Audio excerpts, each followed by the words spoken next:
Bienvenidos, hermanos, a la casa del Señor. Y le voy a invitar que abra su Biblia en 2 de Timoteo, capítulo 3, versículo 16. 2 de Timoteo 3, 16. Amén. Y así damos lectura a esta porción de la Escritura y comenzamos. Amén. 2 de Timoteo, capítulo 3, versículo 16. Me indica con un amén cuando lo tenga listo. Dice así la palabra del Señor. Toda la Escritura es inspirada por Dios y útil para enseñar, para redarguir, para corregir, para instruir en justicia, a fin de que el hombre de Dios sea perfecto, enteramente preparado para toda buena obra. Y ese es el fin por el cual estamos esta mañana aquí, hermanos, para aprender la palabra del Señor, que es útil, que es inspirada por Dios, y porque deseamos a veces estar preparados para toda buena obra. Te invito para que oremos y pongamos esta escuela dominical en las manos del Señor. Te damos gracias, mi Dios, en esta mañana. Gracias, Señor, por una oportunidad más que tú nos das de venir a tu casa. Gracias, Señor, por la vida que hoy nos concedes, mi Dios, por tu gracia y por tu misericordia. En esta mañana pedimos, Dios, que tu Espíritu Santo venga, Señor, y ilumine nuestras mentes, Señor, y nos ayudes para poder atesorar, Señor, comprender esta enseñanza de esta mañana, que tu palabra, mi Dios, que ya es inspirada, venga a enseñarnos, a redarguirnos, Señor, a corregirnos si es necesario, y que así mismo, Señor, seamos preparados para toda buena obra. Bendice a cada uno, mi Dios, en esta mañana. Bendice cada una de las clases y a cada uno de los maestros. Te lo pedimos y te damos gracias en el nombre de Jesús. Amén. Amén. Cantamos un canto y así, mis hermanos, pasamos a nuestras clases. Cada mañana al despertar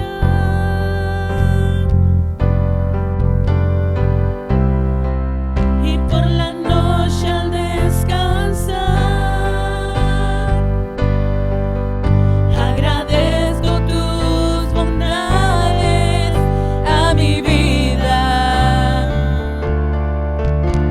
por todo lo que me permites disfrutar. Señor, cada mañana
pasamos a nuestras clases.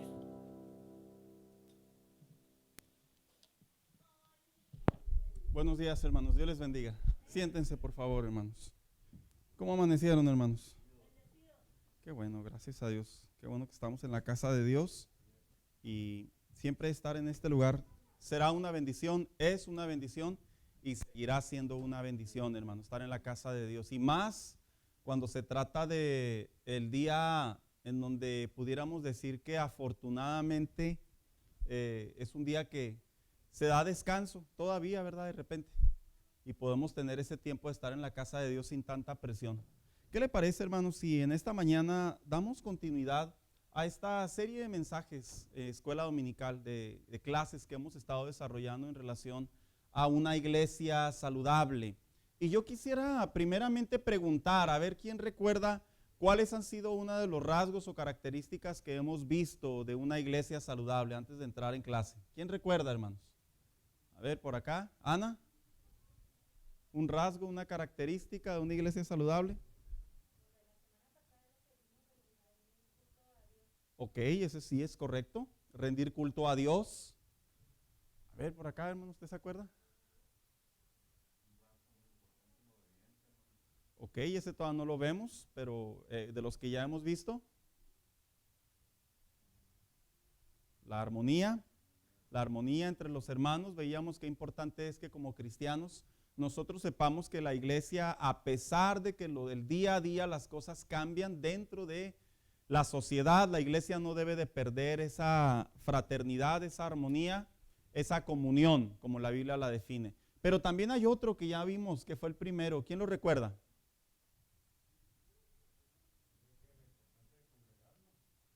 Ok, la importancia de congregarnos. Cuando hablamos acerca de un creyente ¿por qué se debe de congregar?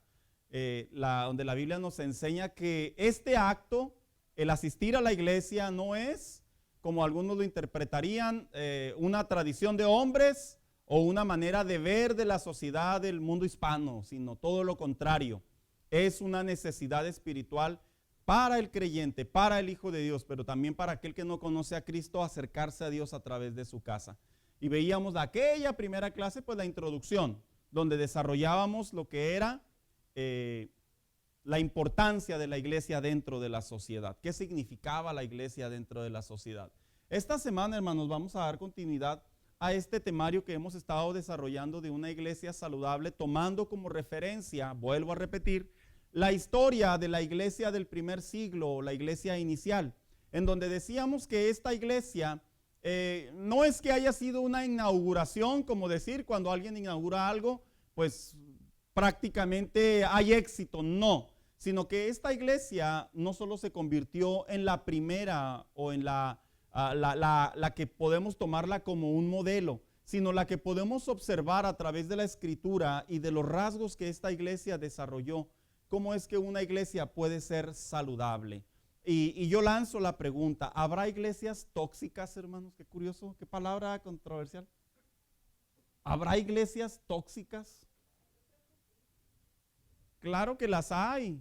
Necesariamente que tengan una cruz colgada o un texto bíblico o un nombre en sus mamparas.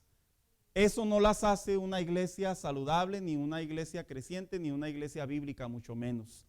Definitivamente en los tiempos que vivimos debemos de saber que sí existen las iglesias tóxicas y principalmente son aquellas que están en contra de la palabra de Dios, que enseñan ideas antibíblicas, que llevan al hombre lejos de acercarse a Dios a vivir una relación con Dios totalmente no aceptable ante la presencia de Dios. Yo creo que la iglesia saludable no necesariamente se va a reflejar en números, no necesariamente se va a reflejar en lo que podríamos decir la capacidad de ello, que sí influye, pero la iglesia saludable principalmente está enfocada o está centrada en lo que la Biblia enseña, lo que es la palabra de Dios, y lo que no solo la palabra de Dios enseña, hermanos, lo que nosotros como oyentes, como discípulos, como ovejas y tantos títulos que nos da la Biblia, nosotros tomamos y atesoramos, como decía la parábola del sembrador.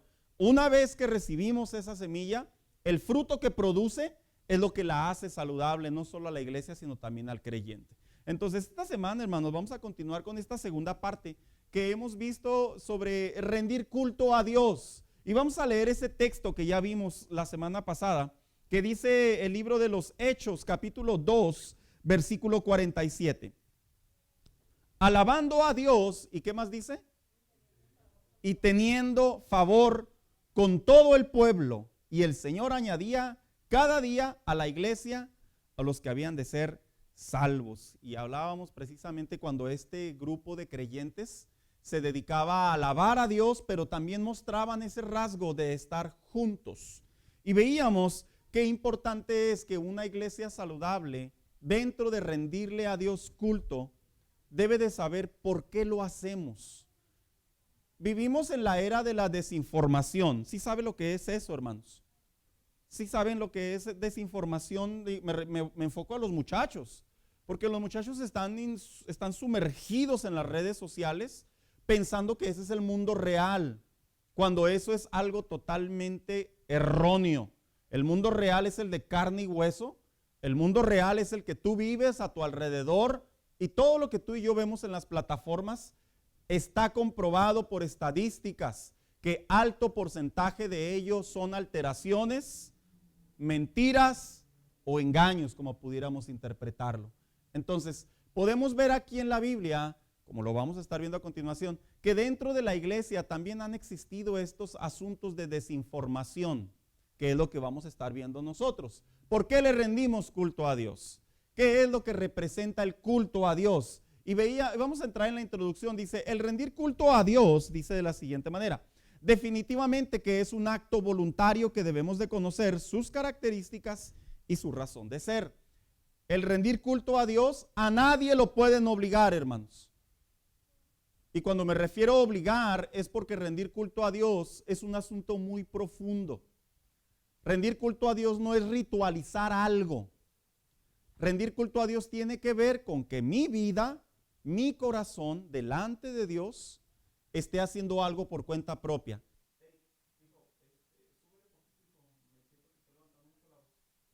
Entonces, cuando hablamos de rendir culto a Dios, estamos hablando de algo que es individual entre Dios y yo. Individual. Miren, hermanos, es típico, clásico, que veamos escenarios en donde los hijos entran a las iglesias a fuerzas, ¿verdad? Eso es típico. Es típico en donde vemos principalmente una etapa en la juventud y en la adolescencia, en donde muchos jóvenes y adolescentes entran con una cara que no pueden engañar a nadie. Si no entran con una cara dormida, con una cara molesta, con una cara que no era el lugar en donde quisieran estar, está comprobado que a la iglesia, en culto a Dios, es algo totalmente voluntario.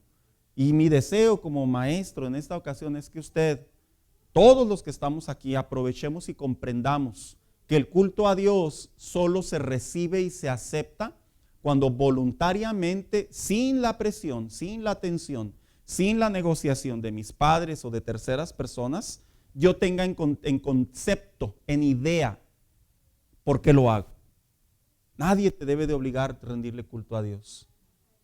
Cuando recordamos los famosos tiempos de los españoles y cómo la historia se ha marcado por las diferentes eras de la humanidad, cuando llegaron y metieron sobre los indios, así de fino, ¿verdad? Para no entrar en etnias, cómo llegaban los españoles y los querían obligar a qué, hermano Daniel, a que adoraran, ¿verdad? A una deidad que ellos les presentaron ellos mismos. Recordemos que la historia dice que inclusive daban sus propias vidas por negarlo, pero al final del día fueron obligados. En realidad, a pesar de que todo eso era un escenario humano y un escenario con una estrategia política, social, que ha marcado y que ha dejado grandes consecuencias en la actualidad, en realidad, espiritualmente y bíblicamente hablando, el culto a Dios solo es uno, porque solamente hay un solo Dios. Fuera de ahí, todo lo que nosotros podemos considerar o ver a nuestro alrededor o hemos practicado a nuestro alrededor, hermanos, desafortunadamente es desinformación o es información incorrecta. Porque la Biblia define que hay un solo Dios. La Biblia define que hay un Dios soberano. La Biblia define que hay un Salvador. Y más allá, la Biblia define que aquellos que se acercan a Dios para rendirle culto, para adorarlo, para alabarlo, para mostrarle su gratitud, la misma Biblia enseña que solamente es recibida bajo quienes, los que tienen a Cristo en su corazón, los que espiritualmente han nacido de nuevo. Fuera de ahí, se ve muy bonito dentro del panorama de las imágenes, los videos, las fotografías y todo eso, pero inclusive la misma Biblia dice, que lo vamos a ver ahorita más adelante, la misma Biblia dice que Dios no escucha la oración de los que no son sus hijos.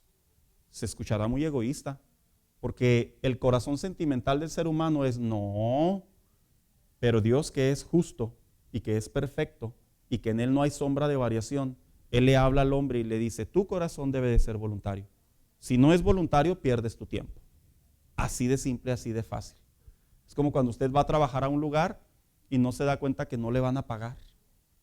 Porque ¿qué es lo que generalmente queremos cuando buscamos algo a cambio, hermanos? Una recompensa. Venir a la iglesia y no rendirle culto a Dios a través de su palabra es perder tiempo. No, pero bueno, uno va aprendiendo. Este es el lugar y este es el momento para aprender lo que es verdaderamente rendir culto a Dios en esta segunda parte. Así que dice por ahí, dice, esto nos llevará no solo a una manera correcta de adorar. ¿Acaso existirá una manera incorrecta? Sí existe. Sino también a un propósito que Dios planeó para con su pueblo. Y es responder con su gloria, que es también interpretado signo de aprobación a nuestras reuniones. ¿Sabían ustedes que nuestras reuniones, hermanos, tienen que tener un signo de aprobación? Uno irá a decir, ¿de veras? ¡Claro! Si no hay signo de aprobación, ¿qué significa? ¿Qué significará si no hay signo de aprobación? Que estamos matando tiempo. ¿Habrá lugares, iglesias en donde rinden culto a Dios y pierden su tiempo? Realmente sí, ante los ojos de Dios sí, hermanos. Ante los ojos del hombre podrán decir, bueno, hay una ganancia. No somos árabes. Dios le dice al hombre o todo o nada. Esa es una de las cosas que característicamente hablando el Hijo de Dios debe practicar en su relación con Dios. O le damos a Dios todo o no le damos a Dios nada. ¿Por qué? Porque darle a Dios a medias trae consecuencias a la vida del hombre. De hecho, Dios le dice al hombre, a medias no. Y luego salen los pensamientos sentimentales, ¿verdad?, románticos de los hombres que dicen, bueno, es que Dios me entiende. Sí, Dios entiende que cuando tú y yo aprendemos lo correcto, eso es lo que debemos de practicar. Que entre humanos nosotros hagamos flexibilidad y tolerancia es otro asunto. Ahora, usted irá a decir, o sea que Dios dice cruza la raya o no cruza la raya. Sí, porque lo vamos a estar viendo a través de la palabra de Dios, que inclusive unos hombres que ofrecieron fuego extraño, que la Biblia lo define como fuego extraño. Pero usted irá a decir, ¿qué será fuego extraño? No crea que estaban ahí poniendo un pentagrama circular y estaban haciendo satanismo. No, hermanos. Simplemente estaban haciendo fuera del margen que Dios le había dado a Moisés. Y por ese simple hecho ya era extraño. ¿Qué es algo extraño? Desconocido. ¿Y qué es algo desconocido? Que no conozco, que no sé qué es. Que no es familiar para mí, que está fuera de la regla. Vamos llevando la palabra al derivado poco a poco, de tal manera que Dios vio el acto de estos hombres. Y Dios, dicen los teólogos, que a manera de ejemplificarle al hombre lo delicado y lo sensible que es la adoración para Dios, ¿qué dice la Escritura que hizo Dios? Los quemó, hermanos, los consumió. Y uno dice, caray. Es que recordemos que en el Antiguo Testamento, cuando Dios estaba formando al pueblo de Israel en el desierto, era una manera, no era severa, era una manera de ejemplificarle a la vida al hombre lo que se hace y lo que no se hace. Porque el hombre generalmente tiene una tendencia, les damos la mano y ¿qué nos agarran, hermanos? La pata, ¿verdad? Así se vulgarmente. Y Dios le dice al hombre, no, haz las cosas como deben de ser. Y eso es algo bonito, hermanos, porque eso nos enseña a ser personas ordenadas, inclusive hasta nuestra relación con Dios al momento de adorar a Dios. Entonces dice aquí, exacto, es que de hecho en el Antiguo Testamento la palabra venganza y la palabra justicia, algunos las asemejan. El problema está que la palabra venganza tiene una connotación negativa, tiene una connotación de sobrepasar más de la justicia, que hoy en estos tiempos no es sobrepasar más allá de la justicia, es dar con todo. aquí en estos tiempos, pero en aquellos tiempos la venganza y la justicia se entendían que se asemejaban como que hiciste algo indebido, tienes que pagar las consecuencias. Y así lo veía Dios. Y no es incorrecto, ni es antibíblico, ni manifiesta a un Dios con un carácter de odio. Manifiesta a Dios con un carácter justo, ¿verdad? Entonces dice aquí, planeó para con su pueblo, sino también un propósito que Dios planeó para con su pueblo y es responder con su gloria, que es también interpretado signo de aprobación para nuestras reuniones. Ahí es donde los que nos rodean sabrán que rendimos culto al único y verdadero Dios. Yo creo que eso es lo que debe de ser la diferencia en rendirle culto a Dios de manera apropiada, de manera bíblica, en contra de aquellos que se asemejan, asimilan, o definitivamente es un extraño culto a Dios. La respuesta, como en el evento de Elías, ¿verdad? Cuando hizo ese sacrificio y tenía a los profetas de Baal, era una manera de confrontar, hermanos, porque el pueblo ya andaba muy desviado. Y era una manera en la que Dios le dice al hombre, observa cuando yo estoy, qué es lo que pasa. Y observa lo que pasa cuando yo no estoy. Qué manera tan tajante, ¿verdad?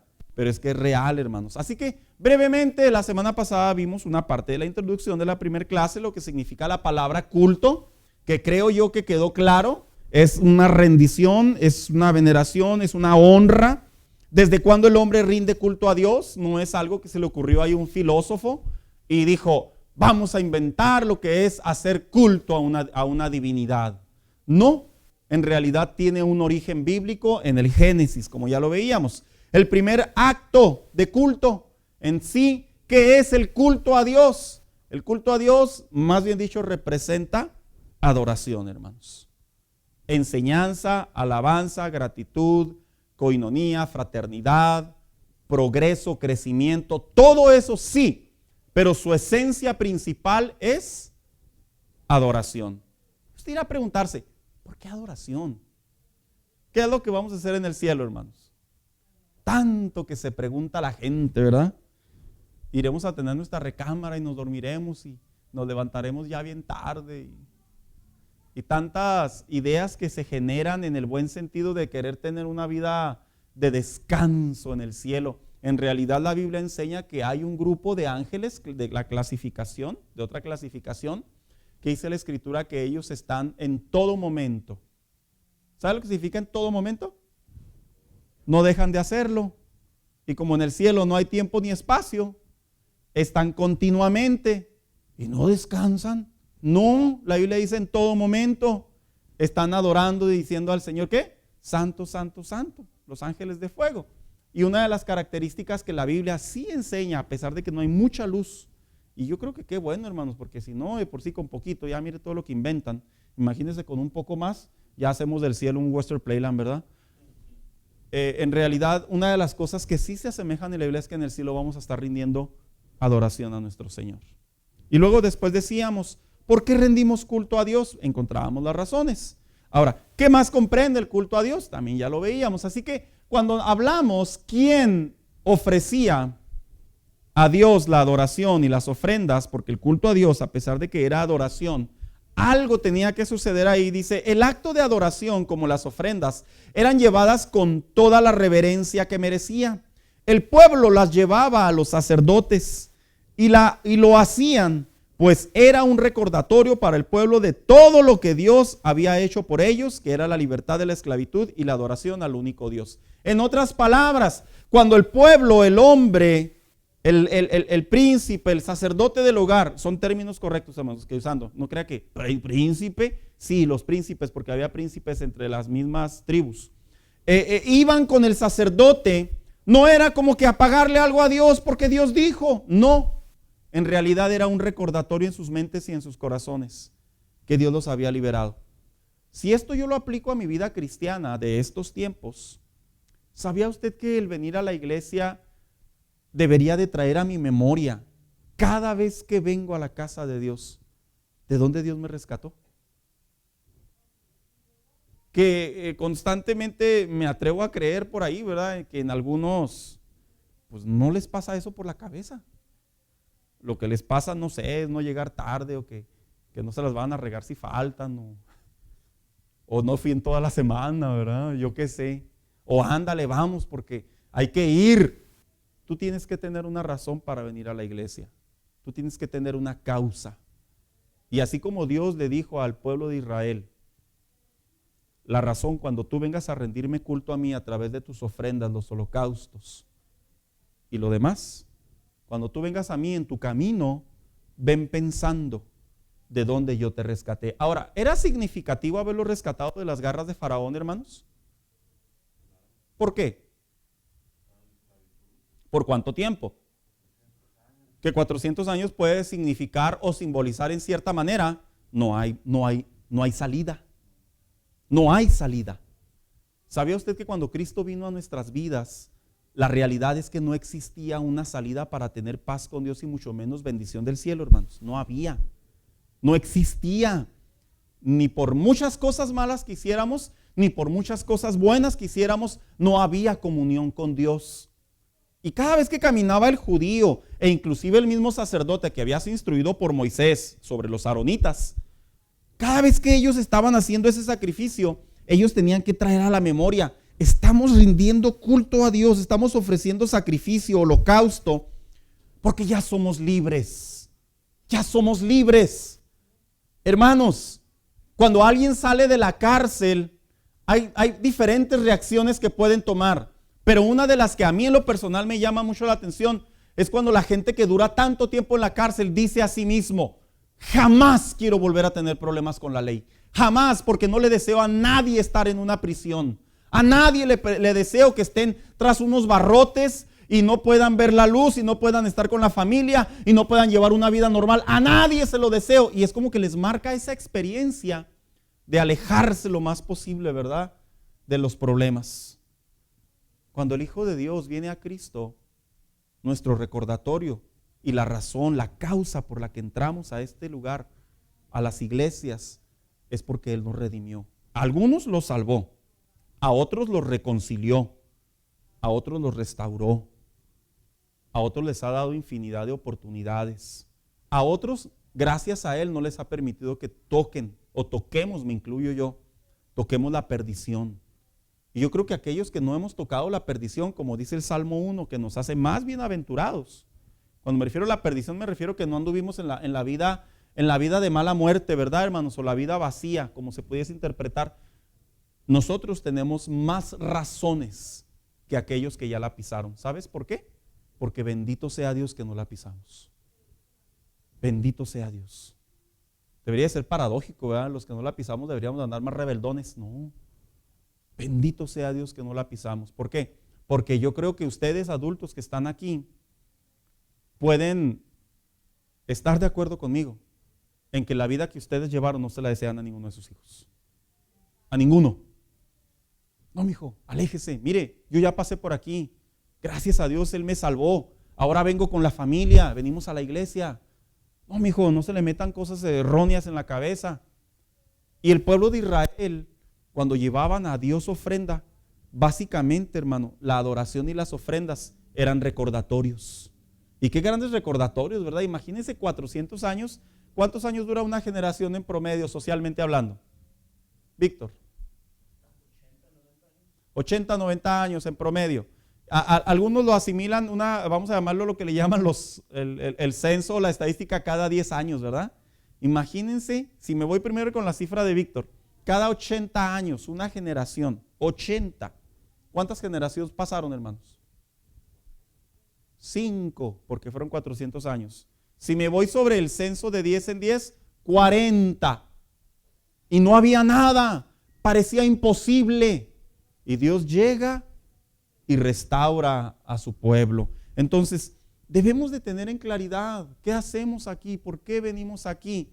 Venimos a darle adoración a Él, culto a Él, a traer nuestra vida en parte como una ofrenda para Él. Y luego dice, los sacerdotes eran los responsables ante Dios de guiar al pueblo en la adoración, y era Dios quien los santificaba para glorificarse Él delante de Israel, de acuerdo al libro de Levítico. Entonces llegaba, en este caso el ofrendante, llegaba el hombre y le decía al sacerdote, vengo a rendir culto a Dios, vengo a traer ofrenda a Dios.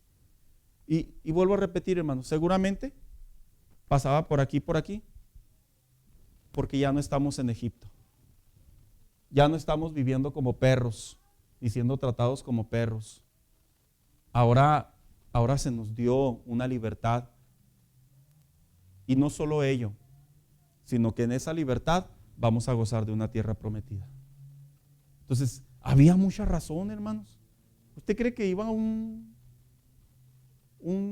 padre de familia, un patriarca, todo enojado? Pues sí, ya vengo con el animal, muévete animal, ándale. No, hermanos. Había una reverencia total para Dios. ¿Por qué? Vuelvo a repetir, por todos los actos que Dios hacía. Ahora, brevemente, ¿qué elementos participaban en el culto a Dios? 1, el sacerdote, los sacerdotes o el sumo sacerdote. Los voy a mencionar no más porque los vamos a ver más adelante. 2, el pueblo. Entonces, en el pueblo me refiero a la contraparte, que llevaba ¿qué? El ofrendante, el acusado, el pecador. Las diferentes ofrendas que llevaban a Dios para rendir culto a Dios. Eran ofrendas de animales, más abajo dice, diezmos y primicias. El sacrificio, como en otras ocasiones lo era por parte de alimento, cereales, aceite, harinas, granos, pero también era el animalito, ¿verdad? Y siguiente, el templo, que ya Dios se los estableció más adelante, pero mientras tanto, bajo la carpa en el tabernáculo se llevaban a cabo. Y el último, el más importante, ¿verdad, hermanos? El corazón, la actitud y la obediencia. Esto es vital. ¿Quién recuerda la frase célebre de las mamás? Mi hijo, vaya y tire la basura. Ahorita voy. Mi hijo, vaya y tire la basura. Ya te dije que ahorita voy. Y luego la mamá se levantaba, dejaba de hacer todo lo que estaba haciendo y luego caminaba y luego iba al bote de basura. No, yo la tiro. ¿Quiénes vivieron ese escenario, hermanos? ¿O lo estoy inventando? No, yo la tiro, mamá, yo la tiro. No. Si vas a hacer algo, hazlo de buena gana. Si no, no lo hagas. ¿A quiénes vivieron ese momento? Yo lo viví. Y no me refiero que lo vivo con mis hijos. Yo era ese hijo. Eso produce en nosotros de alguna manera que cuando hagamos algo hay que hacerlo ¿qué? De buena gana, de buena manera. Porque si vas a ir a rastras, si vas a hacerte enojado, no, ahí déjalo. Algunos lo interpretarán como orgullo, ¿verdad? Por parte del padre, tiene muchas connotaciones, pero de que deja una enseñanza, que cuando hagamos algo lo hagamos de corazón, si no, no lo hagamos. El pueblo de Israel, cuando llevaba a Dios todo esto, tenía que ir el corazón, principalmente. ¿Sabe por qué, hermano? Porque si no iba el corazón, hermanos, todo era en vano. Todo era en vano. Y eso, hermano, es muy doloroso, como que, y más en estos tiempos, no estamos como para estar perdiendo tiempo, ¿verdad? No estamos como para estar entrando a la iglesia y salir igual, ¿no le parece? No, aquellos que se dedican a lo que sea, a tener un restaurante, un negocio, una empresa, como que ir a trabajar de oquis, como que no va, ¿verdad, hermanos? Es pérdida de tiempo. O sea, sí, está bien, pudiéramos decir, bueno, fui a alivianar. No, estamos hablando de algo que usted dice, tengo que recibir algo a cambio, porque es el fruto de mi esfuerzo. Ahora imagínense venir como creyentes a la casa de Dios, unos vienen de sus casas, de sus trabajos, otros dejan asuntos para venir a buscar a Dios, agradecer a Dios y luego salir igual. ¿Se da cuenta cuánto le importa a Dios el corazón del hombre? Porque Dios dice, si vas a venir, ven, pero ven con un corazón. Entiendo yo que entra el crecimiento, la madurez y todo eso, hermano. Yo entiendo todo ese concepto. Pero yo estoy hablando cuando ya tenemos conocimiento, ¿qué hacemos en este lugar? Por eso es que se disipula a la gente, que no entren por entrar a las iglesias. Y luego dice aquí, ¿qué elementos entonces participaban en el culto a Dios? Ahora sí los vamos a ver uno por uno, de una manera también bien breve, porque esto es muy extenso. 1, los sacerdotes. Ellos tenían 3 principales funciones, que eran las esenciales. 1, el servicio a Dios en el santuario. El servicio a Dios en el santuario era prácticamente todo lo que representaba el ritual para presentar a Dios la ofrenda que traía a las personas. Ellos eran los elegidos por Dios y Moisés los estableció y los enseñó como Dios se los había dicho. 2, la enseñanza de la ley al pueblo. Fíjense, los sacerdotes eran también en aquellos tiempos los que enseñaban la ley. Y 3, eran los que consultaban a Jehová. Estos tres rasgos que estaban en el rendir culto a Dios, en el llevar a Dios ofrendas, en el presentarse delante de Dios, hermanos, son los mismos que debe de haber aquí y en cualquier iglesia. Uno, yo debo de saber que yo vengo a ministrar a mi Dios. ¿Qué es ministrar? ¿Qué es ministerio? A ver, cuando iban allá a Juárez los ministeriales, ¿por qué eran ministeriales? A ver, hermanos, ¿qué opinan? Mande, hermano, mande. Representaban la ley, traían orden, pero ¿qué más aparte de traer orden? Eso ya lo sé, pero en palabras teóricas. En palabras teóricas, ¿qué eran los ministeriales? Justicia, representaban la ley, eran servidores públicos, hermanos míos, que sabemos perfectamente, ¿verdad? Que algunos se comportan de otra manera, lo ven con otro tipo de ojos y aplican prepotencia. Pero lo que lo quiero llevar yo es que cuando nosotros hablamos que los sacerdotes, cuando rendían culto a Dios, ellos ministraban a Dios, eso significa que cuando yo vengo a la iglesia a rendir culto a Dios, porque la Biblia dice en la carta del apóstol Pedro que nosotros somos ¿qué? Reyes y sacerdotes. Y ese sacerdocio no solo aplica la cristología de Cristo como el sumo sacerdote del hombre, el que vino a unir, a reconciliar el hombre y Dios, que dice la carta a los hebreos, no, sino que también nosotros recibimos el título de sacerdotes por el hecho de que nosotros también ministramos a Dios. Entonces, cuando venimos a la iglesia, venimos a traerle a Dios, ¿qué? Adoración. Se la venimos a entregar, venimos a ministrarle, venimos a servirle. Y yo no hablo del servicio en la iglesia, hermanos, Yo estoy hablando desde la perspectiva adoración. ¿Qué hacía el sacerdote? Tomaba el animal, en algunas ocasiones lo destazaba, le sacaba ciertos órganos, porque no quiero mencionarlos, y luego ¿qué hacía? Se presentaba delante de Dios. Entonces esa era su función. Nuestra función como cristianos, cuando venimos a la casa de Dios, hermanos, es ese procedimiento. Vengo a ofrecerme, Señor. Vengo a quebrarme. Vengo a darte lo que te pertenece. 2, y luego dice que también tenían la enseñanza de la ley. Yo creo que dentro de la iglesia sí estamos obligados, las iglesias, hermanos, estamos obligadísimos a enseñar. Las iglesias no se deben de mover por emociones ni por experiencias solamente, porque la misma enseñanza y la misma historia ha marcado que cuando hay emociones y experiencias y se olvida la palabra, ¿qué sucede? Terminan desequilibrándose. ¿Y qué es lo que se produce? En muchas de las ocasiones, las mismas herejías. Por esa razón es que también debe de haber enseñanza al momento de rendir culto a Dios. Y por último, dice aquí, consultar a Jehová. En aquellos tiempos los sacerdotes lo hacían a través de ¿qué? ¿Se recuerda que usaban para consultar a Jehová, hermanos? Usaban un término que se llamaba el Urim y el Turim. ¿Y qué eran eso? Eran 12 piedras. ¿Y esas 12 piedras qué? No voy a entrar mucho en detalle porque nomás estoy dando el repaso de lo que es el culto a Dios. Pero era una manera de preguntarle a Dios algo. Ellos, desafortunadamente, no podían acercarse a Dios como lo hizo Moisés, que se subía al monte y se escuchaba la voz de Dios y Moisés bajaba. ¿Y cómo bajaba Moisés, hermanos? Resplandeciente. Fue un trato muy particular entre Dios y Moisés. Pero los sacerdotes, para poder encontrar respuestas de Jehová, ellos ocupaban el Urim y el Turim para saber si la respuesta de Dios era sí o saber si la respuesta de Dios era no. En estos tiempos, nosotros ya no usamos eso. ¿Por qué? Porque el Espíritu Santo ya inspiró una palabra y nos responde. Y cuando el Espíritu Santo nos habla al corazón, primeramente, ¿cómo nos habla? A través de su misma palabra. Entonces, estos eran elementos. Cuando usted y yo venimos a la iglesia sí debe de cumplir dentro del rendir culto a Dios. Sí debe de cumplir que Dios atienda mis oraciones, mis súplicas, mis preguntas.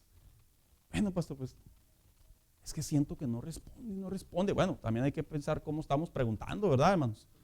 Dijo el apóstol Santiago que a veces pedimos y no recibimos porque pedimos mal. Pero que de aquellas ocasiones que sí pedimos, insistentemente vamos a Dios, Señor, en tu casa tú me puedes hablar. No necesariamente a través de un sermón, no necesariamente a través de una canción, que también lo puede hacer viniendo a Él en su altar en oración de rodillas o levantadas las manos, guardando silencio, escuchando, adorando. De alguna u otra manera Dios viene y trae respuesta. Era parte del rendir culto a Dios. 2, el pueblo. Tenía que ir el patriarca de cada casa al templo o el interesado. Y una de las celebraciones, de las 3 celebraciones anuales que tenían los sacerdotes, dice, fíjese cómo dice la Biblia, le dijo a Jehová a Moisés que le dijera al pueblo. En 2 ocasiones, tanto como en Números como en Deuteronomio. Le dijo, y diles que nadie se presente delante de mí. ¿Cómo? Con las manos vacías. ¿Qué significa eso, hermanos?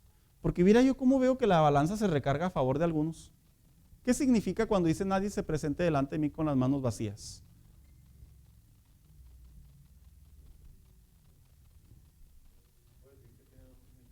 A ver, hermano, compártanos. Ok, una ofrenda material.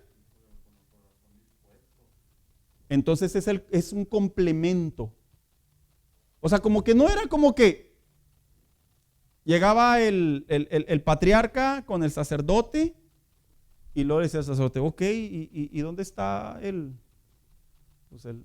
animal que vamos a sacrificar, ¿verdad? Yo traigo todo mi corazón, todo mi corazón. No, pues sí, ¿verdad? Pero no traes nada. Y qué curioso, porque a veces así, hermanos, sin darnos cuenta, entramos a la iglesia. Yo estoy dando la aplicación cristiana en esta clase. A la iglesia no podemos venir a Dios y decir, Señor, aquí traigo todo, pero en realidad no traemos nada. ¿Sí sabe qué es eso, hermanos? Traerlo todo, pero no traemos nada. Yo no estoy hablando de dinero, yo estoy hablando del corazón. Es cuando las palabras simplemente conocen un lenguaje, pero el corazón no está dispuesto. Por eso decía, le dijo Jehová al pueblo, nadie se presentará delante de mí con las manos vacías. Era para que el pueblo comprendiera que delante de Dios, el pueblo tenía que acercarse tanto con una disposición del recordatorio que los había rescatado de las garras de Faraón, 400 años, 5 generaciones, 40 censos, tanto como una manera de decirle a Dios, pero traigo algo delante de ti. Usted sabía que era natural, era común que cuando alguien visitaba a un rey en los tiempos antiguos, que de hecho hoy en día en la política también existe, cuando alguien se presentaba delante de un rey, usted sabía que no llegaban así como que, ¿qué hubo? ¿Cómo estás? A ver, si quieres que te escuche, tienes que traer algo delante de mí. Y cuentan las historias, hermanos, que el que era panadero pues llegaba con un montón de pan, ¿verdad? El que se dedicaba a la herrería pues llegaba tal vez con instrumentos de batalla, y era la manera en que se acercaban delante de los reyes para encontrar una respuesta sobre de ellos. Hoy en día se ha tornado contrario, ¿verdad? En el sentido de que en la política dicen, ¿y qué me vas a dar a cambio? Ese es el término de la política actual. Dentro de la iglesia, en realidad, hermanos, Dios no utiliza este esquema ni este contexto. Pero sí Dios le dice al hombre, ¿qué traes delante de mí? Porque si tu corazón está vacío, ¿qué vienes a ofrecer? El corazón tiene que traerle a Él algo. Sinceridad, disposición, compromiso. Estoy hablando desde la perspectiva espiritual interna, hermanos. Pero también desde la perspectiva externa, que representa todo lo material, que ahí no lo voy a ahondar. Y siguiente, el pueblo. Dice, sacrificio. Y luego dice, ofrendas, voy en el cuarto.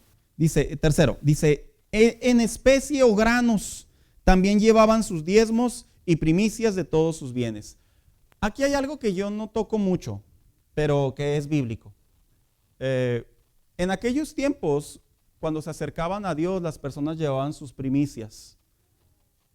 Hay iglesias, voy a mencionar esos 2 ángulos, ¿verdad? Hay iglesias que motivan o de una manera fuerte se basan en las primicias en los primeros meses del año. Yo los conozco pastores que lo hacen, hermanos. No es malo, pero yo sí creo que hay que enseñarlo correctamente. No se trata de sacarle a la gente lana como algunos lo interpretan. Pero las primicias son bíblicas. Han hecho estadísticas y se dice que de congregaciones 1 sobre 100, solamente 1 o 2 dan sus primicias. Qué interesante, ¿verdad, hermanos? ¿Qué eran las primicias? ¿Alguien lo sabe? ¿De qué? ¿De toda la vida? ¿De qué, hermano Dani? ¿De cuándo? De la temporada.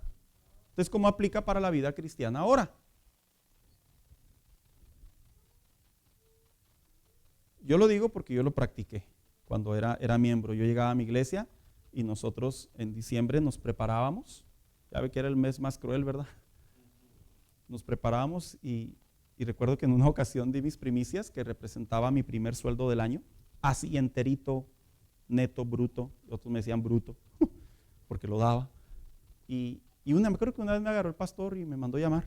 Dice, oiga, mijo, ¿no se equivocó? Dijo, ¿de en qué? Dice, es que dio todo su sueldo. Le digo, sí, son mis primicias. Se me quedó mirando. Me dice, usted es el primero que trae sus primicias en muchos años en esta iglesia. Las primicias representan eso delante de Dios. Y es bíblico, hermanos. Solo que para poder dar primicias, le voy a decir algo. Hay que tener mucha fe y hay que ser ordenado. Así de simple. En mi caso, que tengo conocimiento bíblico, yo no me puedo esconder ni justificar lo que le pertenece a Dios. Tengo muy en claro. Otros pastores no lo enseñan porque hoy en día la gente lo ve como una ofensa.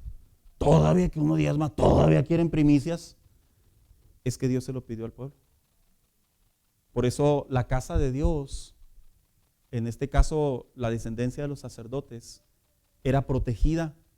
Porque Jehová le dijo cuando entró la repartición de tierras, recuerde que hizo Josué, repartió todas las tierras, pero ¿qué le tocó a los levitas? ¿Quién se recuerda? Nada. Y posiblemente alguien preguntó por ahí, ¿verdad? ¿Y por qué no? ¿Y qué dijo? Porque yo soy su heredad. Era el mejor tesoro que puede recibir una tribu. Pero para poder practicarlo hay que vivirlo por fe, hermanos, definitivamente. ¿Eh? Es algo bien difícil entre los cristianos este acto de las primicias. Y siguiente, dice aquí, ¿verdad? El sacrificio, animales diferentes, como ahí viene Levítico 1. Y luego surge aquí la pregunta, ¿qué elementos también participaban dentro del culto? Bueno, pues el templo. El templo era un lugar asignado por Dios para presentarse delante de Él, ya sea para ofrendas de agradecimiento, voluntarias, expiación, inclusive de pecados, etcétera, etcétera, y otras más. Y luego tengo por ahí un asterisco. Ese asterisco no crea que se me cruzó. Lo que pasa es que Jehová le había dicho a Moisés que al templo tendrían que llevar precisamente este ritual para que rindiera culto a Dios.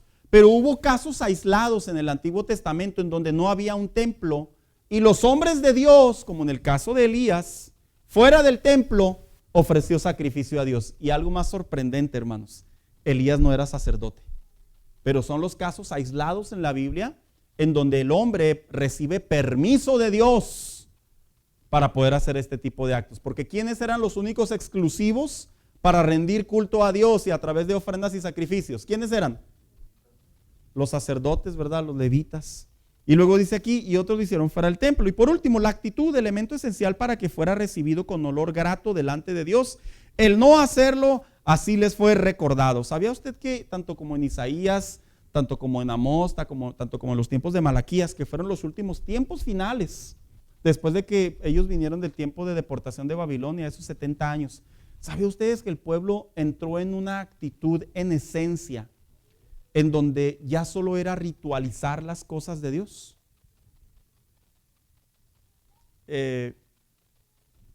Traducido al español, costumbre. ¿Sabe cuáles son uno de los venenos más tóxicos en un matrimonio, hermano? La costumbre. Es uno de los venenos más tóxicos en los matrimonios. Porque la costumbre nos quita el valor de las cosas. La costumbre nos quita la pasión, nos quita la esencia, nos quita el progreso, nos quita la sensibilidad y muchas razones más. Y hubo un tiempo en el pueblo de Israel, y fíjese desde cuándo Dios ya le había dicho al hombre, cuando vengas a mí, trae el recordatorio, no vengas con las manos vacías. ¿Por qué? Porque seguramente Dios, que conoce el corazón del hombre, sabía que el hombre en algún punto de su vida iba a venir por costumbre a ofrecer sacrificios. ¿Qué sucedió? Tanto como en Isaías como en el libro de Amós, en una ocasión les dijo, estoy harto. Esa es la palabra correcta, así lo usó. Estoy hastiado, le dijo en otra versión, de que ustedes nomás vienen y ofrecen, pero en realidad no hay corazón. Es como cuando le dices a la esposa, ¿verdad? Por ahí, llevándolo a la analogía. ¿Quién te quiere, mi vida? Ay, cómo eres hipócrita. Dice dentro de sí la mujer, ¿verdad? Tal vez. Yo creo, hermano mío, que cuando hablamos de este acto, hijo, le pasó algo a las pantallas. Cuando hablamos de este acto, estamos hablando de lo que Dios le dice al hombre, yo quiero algo, y es tu actitud. ¿Sabe cómo lo transporto esto a la era cristiana de hoy? Rendirle culto a Dios de repente se convierte en algo costumbre. Miren, hermanos, para entrar a la iglesia es vital que yo venga con mi corazón preparado. O sea, no apresurado, no a gorro, no de compromiso, no para que no me diga nada, no para que no me llamen la atención o para que me hablen al final del culto. No. Cuando usted y yo pensamos de esa manera, ya estamos entrando por compromiso, por costumbre. El que verdaderamente entra con la manera en la que Dios le dijo al hombre, así es como me debes de rendir culto, no tiene estos problemas. Y el pueblo de Israel, debido a que lo olvidó, Dios les dijo, ya no los escucho. ¿Usted se imagina estar en la iglesia y que Dios no escuche? ¿Puede suceder? Claro, claro que puede suceder. ¿A poco usted piensa que nomás porque uno habla, Dios le va a escuchar? Una cosa es que Dios en su atributo de omnipresente, que está en todos lados, y de omnisciente, que todo lo sabe. Una cosa es que su atributo general esté en toda la tierra y fuera de ella. Pero otro asunto muy diferente es que en su carácter de Dios, Padre, hacia el hombre, hacia su Hijo, le diga, te estoy escuchando, te estoy oyendo. Es muy diferente. Solo que vuelvo a lo mismo, como decía al inicio de la clase, el romanticismo, la cultura, la idiosincrasia de las personas de ahora. No, Dios escucha a todos, está equivocado. El mismo apóstol Pedro dijo, cuando tú tienes broncas entre tú y tu esposa, tus oraciones no llegan ni al techo. Usted piensa que lo dijo en un momento de ira o en un momento de susto. Esas palabras fueron inspiradas por el Espíritu Santo. No se le ocurrieron porque sí. Y el contexto es correcto. Si yo vengo a la iglesia con un compromiso, con un corazón de costumbre, con un corazón de sin ganas, con un corazón así, pues bueno, pues levanto las manos porque están diciendo que levante las manos. Si yo vengo con esa actitud, hermano, escúcheme bien nuevamente, no somos escuchados. Ay, pastor, pero mis manos duraron como 5 minutos en el aire y yo me acabé mi saliva y se la volverá a acabar. Pero Dios le habla al hombre y dice, Él es justo, pero Él es misericordioso. No malinterprete la misericordia de Dios. Dios no es ningún pasalón. Cuando Él le habla al hombre, es como le dije al inicio de la clase. Curiosamente Dios le dice al hombre desde el principio cuando los está educando en el desierto. O eres de allá o eres de acá. O lo das todo o no des nada. Y así sigue funcionando Dios, hermanos. Él no ha cambiado. Entonces, la actitud es esencial. Por eso cuando leemos en la Biblia, en el Nuevo Testamento, que dice, y no contristéis al Espíritu Santo, ¿qué significa eso? Que no hagamos que se entristezca por nuestra actitud. No, pues es que Dios escucha a todos. Y ahorita si lo alcanzamos de tiempo, lo vamos a ver. Siguiente. La adoración en el templo también representa nuestra adoración. Dice, tal como en el Antiguo Testamento, el pueblo de Israel rendía culto a Dios a través de ofrendas, sacrificios y una actitud temerosa delante de Él. Yo quiero simular, imaginarme, y sé que no estoy errado, hermanos, porque es el cuadro común que llegaba el ofrendante, el sacerdote, el patriarca, lo vuelvo a repetir, y llegaba delante del templo, del tabernáculo, con cuidado, con cautela. Vengo a rendir culto a Dios. ¿Cómo no lo iban a hacer, verdad, hermanos? ¿Y qué pasó en un momento? Se abrió la tierra y se los tragó a todos. ¿Qué pasó en otro momento? Los consumió con fuego.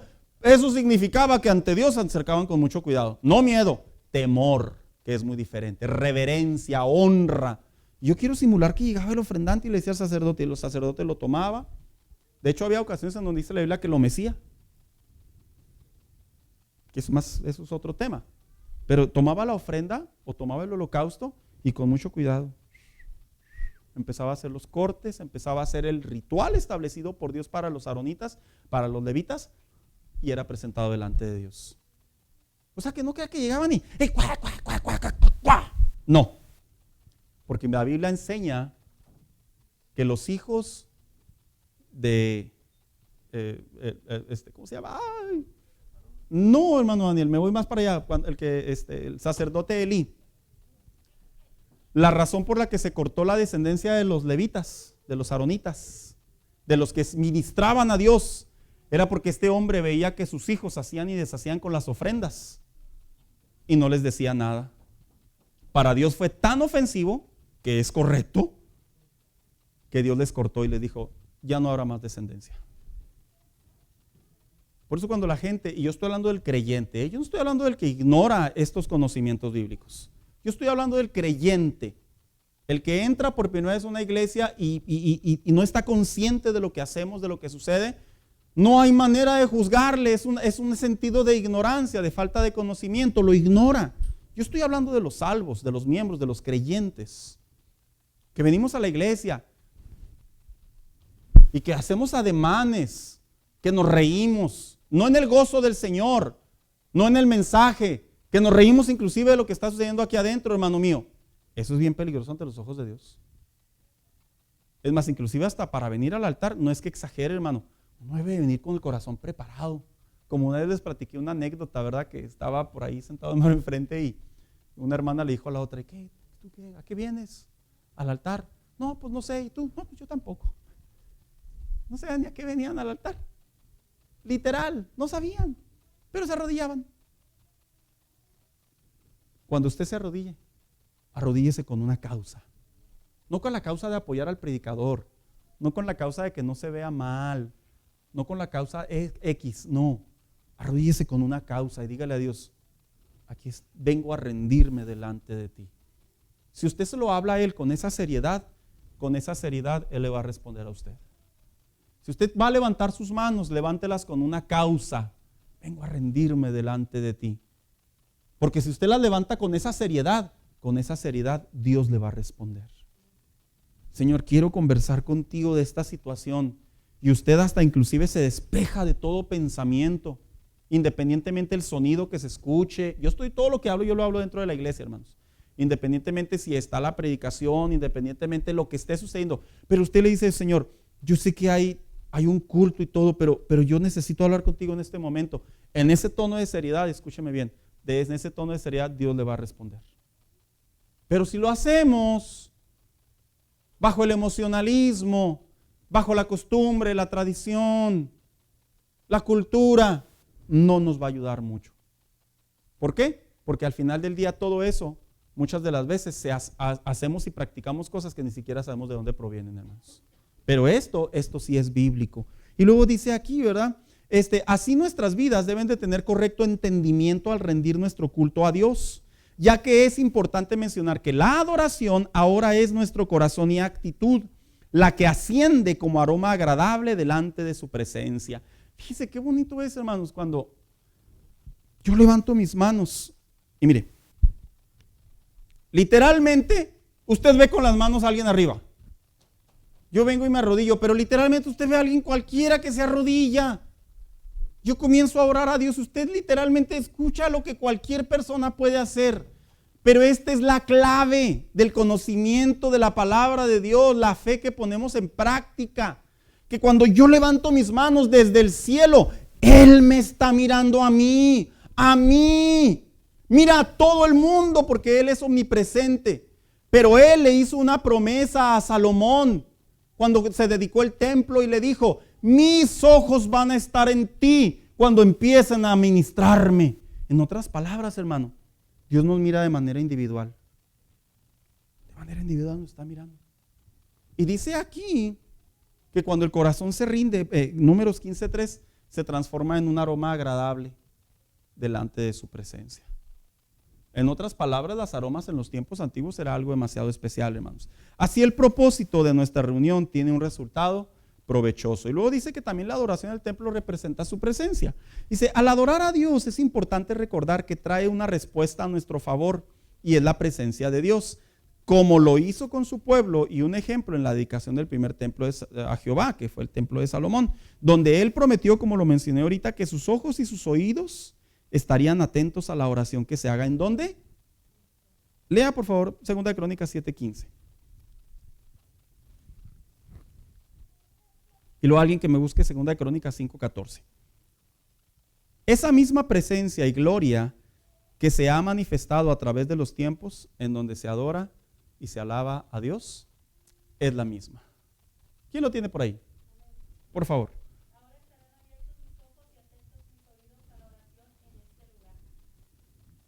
No solo se refiere al templo de Salomón, se refiere a cualquier lugar en donde haya corazones rendidos.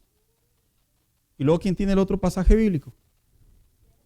2 Crónicas 5:14.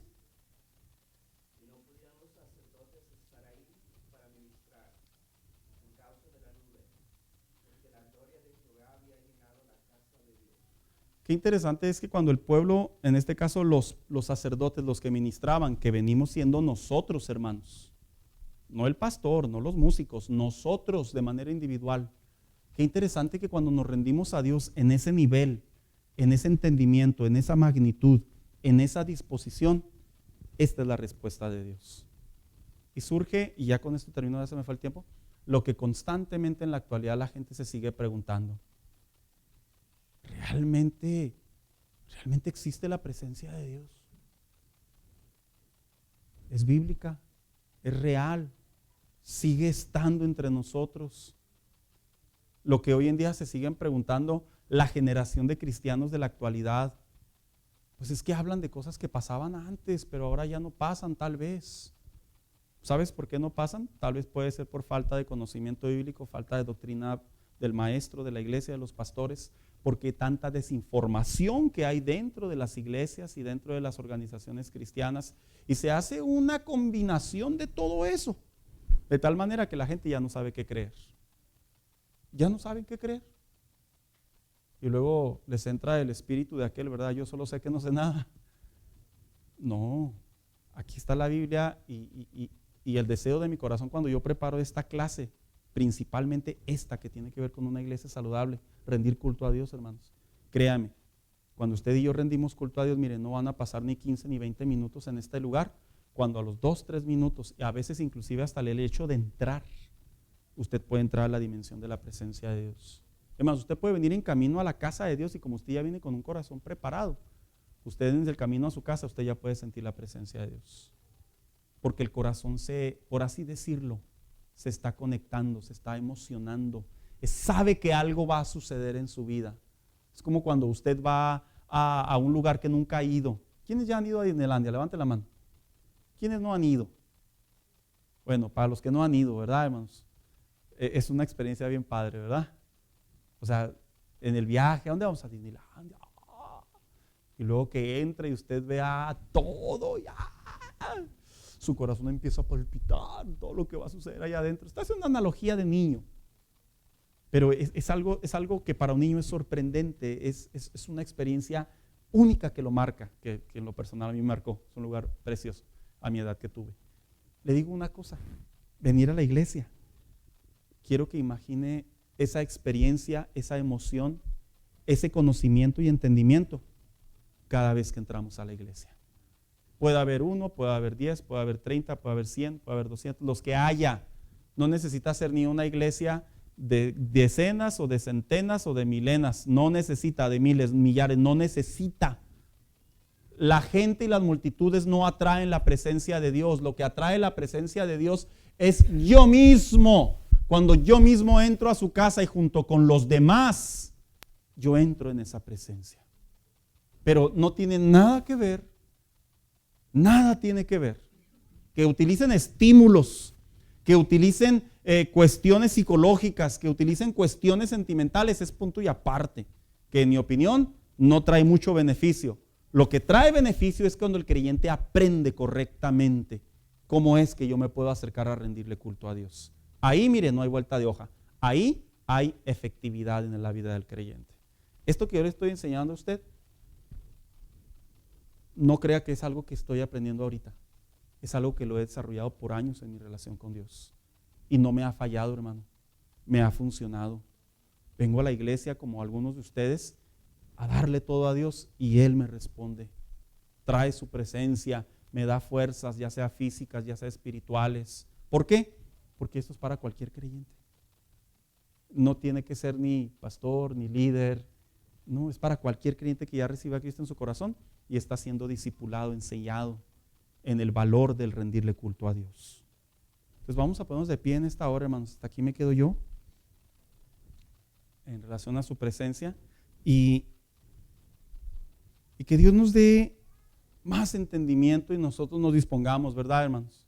Nos dispongamos al entrar a este lugar, a rendir culto a Dios, sea una experiencia única, hermanos, entre nosotros y nuestro Creador, nuestro Salvador. Le quiero pedir por allí a nuestro hermano Daniel si nos despide en oración en esta mañana.